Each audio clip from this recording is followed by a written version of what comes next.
This video is intended to give you a good idea of what approach you should take to the in-class test in Advanced Excel. A sample test has been posted to Moodle, and you should print that down while you're going through this particular solution. The solution is not comprehensive, but it does cover all of the techniques that you need to be able to do in order to do the test. So firstly, let's have a look at the kind of solution that I might come up with. If some of the information has not been included, for example, the customer name, the customer address, I haven't put in because there's no calculation involved in it. So let's have a look and see what I have here. Well, the first thing is that whatever test you get, you're going to have two areas of the main spreadsheet. You're going to have the area where data is input, and then you're going to have the area where data is calculated. So in this car insurance example, the person is asked to input the number of days they want the car for, what kind of car type they want, whether they want optional extras, their country of origin, and the insurance option that they want. And that's simply input by the user. Then over here on the right hand side, we have the calculated data. So based on the information that's been input over here on the input data side, different calculations will be done. And that's based on the business rules which are explained in the test.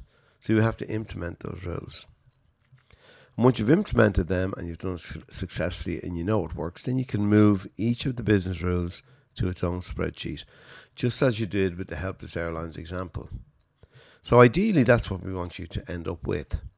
However, I would say to you, if you don't get to the point where you have all the rules implemented and done correctly during the test, just save the work on the one sheet so that we can see what you were trying to do with the test and see what you were doing with your formulae, because you get marked for everything that you do during the test.